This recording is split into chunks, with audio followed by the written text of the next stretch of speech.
ही घटना परस्पर संमतीनं घडली आहे आणि बलात्कार नाही, असं आरोपी दत्ता गाडेच्या वकिलांनी शिवाजीनगर न्यायालयासमोर मांडलंय। आता हे नेमकं प्रकरण काय आहे समजून घेऊयात। पुण्यातील स्वारगेट बसस्थानक प्रकरणातील आरोपी दत्ता गाडेला अटक करण्यात आली आहे। त्याला 12 मार्च पर्यंत 12 दिवसांची पोलीस कोठडी सुनावण्यात आली आहे। यावेळी न्यायालयात दत्ता गाडेच्या वतीनं 3 बचाव पक्षाच्या वकिलांनी युक्तिवाद केला। यात त्यांनी दावा केलाय की ही घटना जी घडली आहे ती परस्पर संमतीनं घडली आणि बलात्कार नाही। आरोपीच्या वकिलांनी असंही सांगितलं की तरुणी स्वेच्छेनं बसमध्ये चढली आणि ही भेट संमतीनं झाली। तपासासाठी 2 दिवसांची पोलीस कोठडी पुरेशी आहे। महिलेनं या कृत्याला संमती दिली होती, त्यामुळे हा बलात्कार नसून संमतीनं झालेले शारीरिक संबंध असल्याचं आरोपी दत्ता गाडेच्या वकिलांनी म्हटलंय। याबाबत दत्ता गाडेनं वकिलांना धक्कादायक माहिती देत मोठा खुलासाही केलाय। त्यामुळे आता या प्रकरणाला नवा ट्विस्ट आलाय। तरी आता या प्रकरणात न्यायालयात नेमकं काय घडलंय ते समजून घेऊयात। तर सरकारी वकिलांचं युक्तिवाद आधी समजून घेऊयात।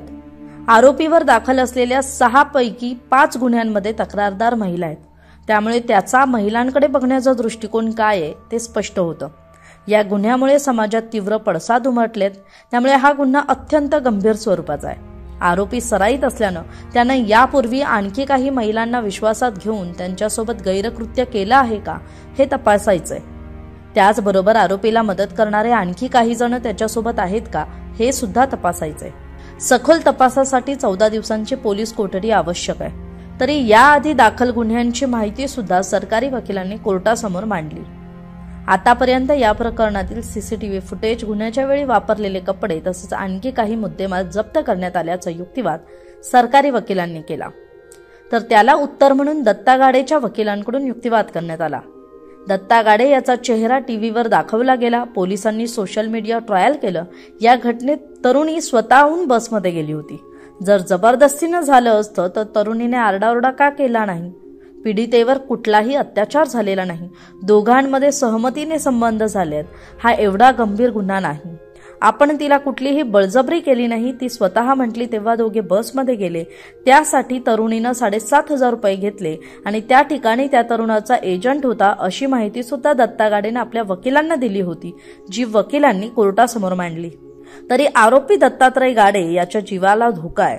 दत्ता गाडेचा भाऊ त्याच्यासारखाच दिसतो, त्यामुळे पोलिसांनी त्यालाही ताब्यात घेतलं, जे चुकीचं आहे। शिवाय याआधी दत्ता गाडेवर दाखल गुन्हे हे चोरीचे, लुटमारीचे, बलात्काराचे नाहीत। त्यावर तपास अधिकाऱ्यांनी म्हटलं तो सवयीचा गुन्हेगार आहे, मात्र त्याला यापूर्वीच्या कोणत्याही प्रकरणात शिक्षा झालेली नाही। त्यामुळे आरोपीच्या वकिलांकडून सुद्धा जोरदार युक्तिवाद करण्यात आला।